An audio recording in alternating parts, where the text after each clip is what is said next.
شهادة أن لا إله إلا الله وأن محمد رسول الله. مختلف حضرات، میں نے آپ کے سامنے کہا تھا کہ جب میں قیام زید کا مضمون بیان کرنا چاہوں تو اس کے سامنے مخاطب میں یا انکار ہوگا، یہ انکار حال ہے، یا مخاطب میں شک ہوگا، یہ شک دوسرا حال ہے، یا خالی ذہن ہوگا، یہ خلوی ذہن حال ہے۔ انکار حال ہے، اس کا مقتضا کون ہے؟ وجوباً۔ شک حال ہے، اس کا مقتضا کیا ہے؟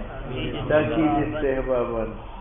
خلوی ذہن حال ہے، اس کا مقتضا حال کیا ہے؟ اب آپ بتاؤ، یہ جو مقتضا حال ہے یہ ایک بنا یا متعدد بنا؟ ایک جگہ میں مقتضا حال کون ہے؟ تاکید وجوباً۔ دوسری جگہ میں مقتضا حال کیا ہے؟ تاکید استحباباً۔ تیسری جگہ میں مقتضا حال کیا ہے؟ ترک۔ تو مقتضا حال ایک بنا یا متعدد بنے؟ یہ معنی ہے وہ ہوا مقتضا حال ایک نہیں ہے، مختلف متعدد ہے۔ اب بات سمجھ میں ہے؟ اور یہ کیوں؟ تو اس لیے کہ یہ تاکید وجوباً مقتضا ہے، اس کا سبب کون ہے؟ انکار۔ اور یہ تاکید استحباباً مقتضا ہے، اس کا مقتضی اور علت کیا ہے؟ شک۔ اور یہ ترک تاکید مقتضا ہے، اس کا مقتضی اور علت کیا ہے؟ خلوی۔ اور انکار، شک اور خلوی ذہن ایک ہے یا متعدد؟ تو جب اسباب متعدد ہو گئے تو یہ معنی ہے فَإِنَّ مَقَامَاتِ الْكَلَامِ مُخْتَلِفٌ مُتَوَاحِدَةٌ۔ مقامات کلام کے، زید قائم کی مقامات کیا ہے؟ انکار، شک اور خلوی ذہن، وہ متفاوت ہے۔ لأن الاعتبار، وہ تاکید وجوباً اللائق جو لائق ہے بهذا المقام انکار کے ساتھ، یغایر، وہ تاکید وجوباً مغایر ہے الاعتبار اللائقہ، اس تاکید استحباباً کے ساتھ جو لائق ہے بذا کا شک کے ساتھ۔ اور یہ عینی تفاوت ہے مقتضیات احوال کا۔ ٹھیک ہے، میں نے آپ کو کہا تھا کہ دلیل مطابق نہیں ہے مدعا کے ساتھ، یہ تین مقتضیات تھے، ان کے علل کیا ہے؟ احوال۔ کیا ہے؟ تو آپ دلیل میں یہ کہے وَإِنَّ أَحْوَالَ الْكَلَامِ مُتَفَاوِتَةٌ، اور آپ نے کیا کہا؟ مقامات۔ تو مصنف کہتے یار مقام و حال ایک ہے، وہی انکار ہے۔ اگر آپ اس کو وقت سمجھی نزول کلام کا تو وہ حال ہے، اور اگر اسی انکار کو آپ مقام سمجھی ورود کلام کا تو وہ کیا؟ تو مقام اور حال دونوں کا مصداق ایک ہے، وہ انکار منکر ہے۔ البتہ اس انکار کو آپ وقت سمجھی نزول کلام کا تو وہ کیا ہے؟ حال۔ اور اس کو مقام سمجھی نزول کلام کا مقام۔ یہ معنی ہے لأن التغایر، تغایر درمیان حال و مقام کے، انما ہوا بحسب الاعتبار، اور وہ یہ ہے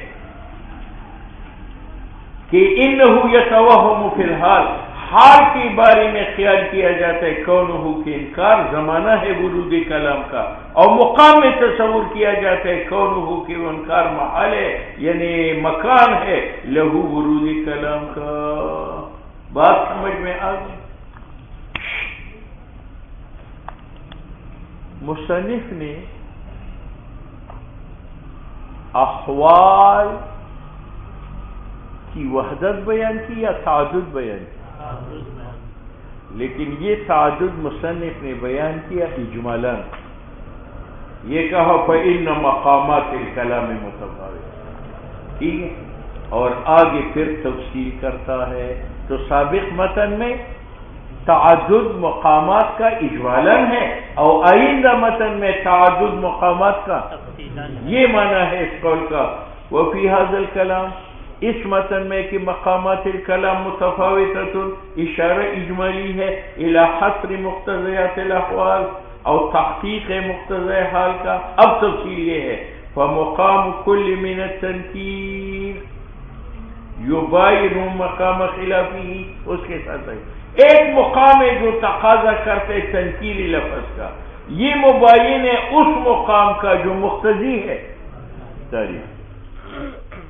ایک مقام ہے تقاضا کرتے تنکیر لفظ کا، وہ مقام حال کا ہے، حال معرفت ہے یا نکرہ؟ نکرہ۔ اور ایک مقام تقاضا کرتے تعریف کا، وہ کون ہے؟ مبتدا۔ تو مقام ابتدا و مقام حال ایک ہے یا جدا جدا؟ پس مقام مثلا حال جو تنکیر چاہتا ہے یباین مقام خلافی، یہ مبین ہے مقام مبتدا کا جو خلافی تنکیر چاہتا ہے یعنی تعریف۔ اور مقام کل من الاطلاق یباین مقام خلافی، اور جو مقام چاہتا ہے کہ لفظ مطلق ہو وہ خلاف ہے اس مقام کا جو چاہتا ہے کہ لفظ مقید ہو۔ اور مقام التقدیم یباین مقام خلافی یعنی تاخیر، اور مقام تقدیم کی مبین مقامی تاخیر کا، مقام چاہتا ہے کہ مبتدا مقدم ہو، اور خبر کا مقام چاہتا ہے کہ خبر مؤخر ہو۔ وہ مقام الذکر یباین مقام الخلافی، جہاں تطویل مقصود ہو وہاں ذکر ہوتا ہے، اور جہاں اختصار ہے تو مقام حذف اختصار ہے اور مقام حذف ذکر تطویل ہے۔ بات سمجھ میں آ گئی؟ یہاں پر ایک اعتراض ہے، میں نے آپ کو تلخیص میں سنایا تھا کہ خلافی کی ضمیر راجع ہے ذکر کی طرف یا ذکر تقدیم اطلاق تنکیر چاروں کی طرف؟ اگر چاروں کی طرف راجع ہے تو مطابقت نہیں ہے درمیان راجع اور اگر آپ کہتے ہیں کہ یہ ذکر کی طرف راجع ہے تو اس کا معنی یہ کہ وہ مقام جو تنکیر چاہتا ہے وہ مبین ہے اس مقام کا جو خلاف ذکر حذف چاہتا ہے، تو اس کا معنی ہے کہ حذف میں تنکیر میں منافات ہے، حالانکہ ان میں منافات تو فساد معنی ہے۔ تو میں نے تلخیص میں کہا تھا کہ یہ ضمیر چاروں کی طرف راجع ہے، لیکن بے اعتبار مجموعاتی یا کل واحد